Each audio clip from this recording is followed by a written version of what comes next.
So a lot of the phones that released in the past year had a high refresh rate display. We first saw these in the ROG phone and the Razer phone, but now even a Poco phone has a 120 Hz high refresh rate display.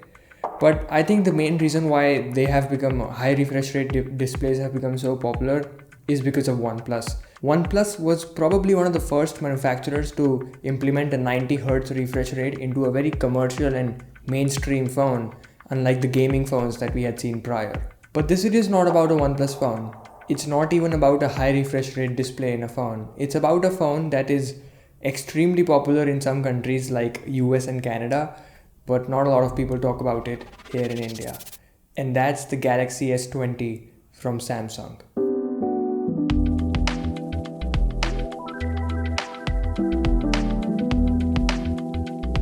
So the Galaxy S20 is actually an entire lineup of phones. There is the regular S20, then there is the S20 Plus, which is bigger than S20, and then there is the S20 Ultra, which is a massive phone with multiple cameras that no one should buy. Because even if you get just the regular S20, you're still getting a proper flagship that has one of the best cameras in a phone and looks stunning due to that edge-to-edge AMOLED 120Hz display. In fact, we even talked about this briefly in our weekly live stream, and Dhananjay mentioned this too. What about your S20? है S20 अरे मैं कब से everyday सोचता हूँ शाम को कि कल सुबह उठ के ट्वीट करूंगा S20 प्लस मेरे से छूट ही नहीं रहा है because of that display only display भाई मत एक नंबर डिस्प्ले एक नंबर बेस्ट डिस्प्ले अगर जिसको भी डिस्प्ले मतलब ऐसा बिकॉज 8 Pro से भी बेटर होगा वही वो सेम तो पता में दोनों में सेम क्लोज ही है होगा हाँ But there are a few shortcomings, like it has an Exynos processor instead of a Snapdragon. It will probably get really late in receiving software updates, and it is incredibly expensive. In fact, the S20, the entire lineup of S20, the entire Galaxy S20 lineup is one of the probably the most expensive lineup of Android phones in India. Even the cheapest phone in this lineup, which is this regular S20 itself, that sells for 67,000 rupees after you apply HDFC's card offer.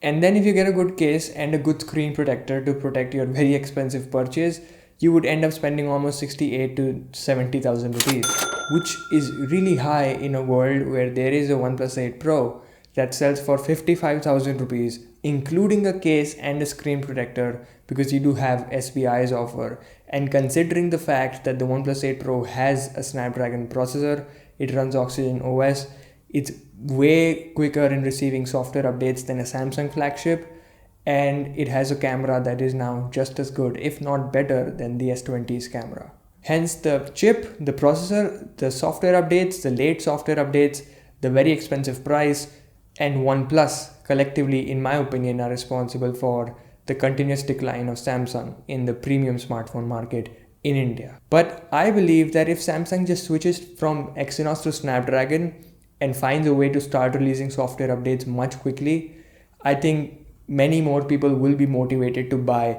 a Samsung flagship instead of a OnePlus flagship.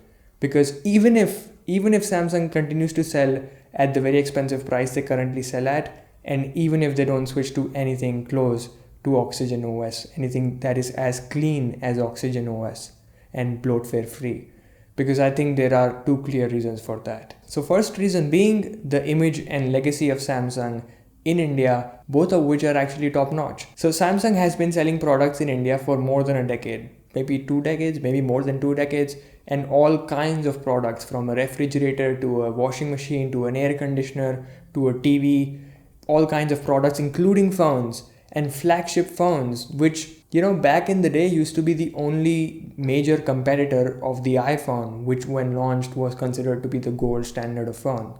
The Galaxy S series was probably the only major competitor to the iPhone for a very long period of time. So over time, Samsung gradually built the trust and built this reputation of really high-end phones, or basically iPhone alternatives, and they gained the trust of the audience. Basically, even after Samsung Galaxy Note 7 debacle and even after the Galaxy Fold debacle, people still trust Samsung. And next has got to do with the stigma of a Chinese product in the mind of an average consumer. Chinese products have long had this reputation of being really poor in quality and not lasting very long. And I have had similar experiences with many Chinese products, not going to lie. In fact, what Xiaomi is doing with its MIUI by putting up ads in its operating system, even in a 50,000 rupee phone, the Mi 10, I mean, it might look very attractive, it might even last very long, but you never really know when you start seeing ads in its operating system. Plus, I also believe that after sales service is a very crucial thing in the relationship building of a consumer and the manufacturer. And I think because Samsung has been in India for so long, they have a very well established offline channel that runs through the local markets in India, and they can support basically anyone, anywhere, anytime, which I don't think a lot of other, especially Xiaomi or even OnePlus, can do. So at the end, I think Samsung can take advantage of these two factors and capitalize on these before OnePlus just changes the reputation of Chinese phones. Because at the moment, I think OnePlus really makes the best Android phones for majority of the people.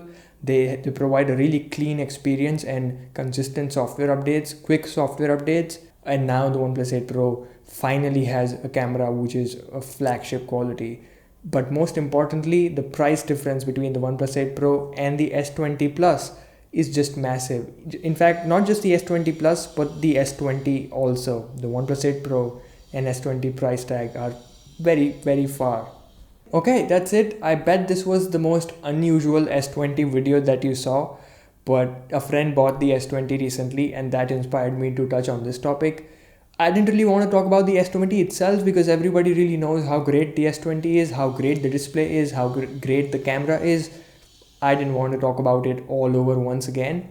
Plus, I'm always slightly interested in the business side of things and business in general, in case you didn't already know that with the first step.